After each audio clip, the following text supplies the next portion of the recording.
कि गलत दोनों को ही है।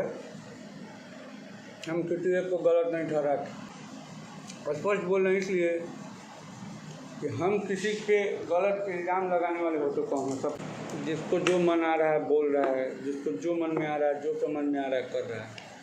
आप एक बात बताइए कि ऐसा नहीं है कि इससे पहले नहीं उठा था, शिल्पी राज पे भी उठा था, नीलकमल सिंह पे भी उठा था। उस टाइम ही पत्रकार वही करते थे, लेकिन उस टाइम इतना विवाद नहीं हुआ। क्यों नहीं था? आज एकता हो गया, चलिए अच्छी बात है। तो इतना एकता हुआ है तो इतना एकता अगर आप लोग बना के रख रहे हैं, अच्छी बात है, रखिए, होना भी चाहिए। हम लोग सब भाई को एक साथ रहना चाहिए। लेकिन आप हमको एक बात बताइए कि बस यही कि जो ऊपर वाला लोग गाना उठा के जो गा दे रहे हैं, इसका विरोध कौन करेगा?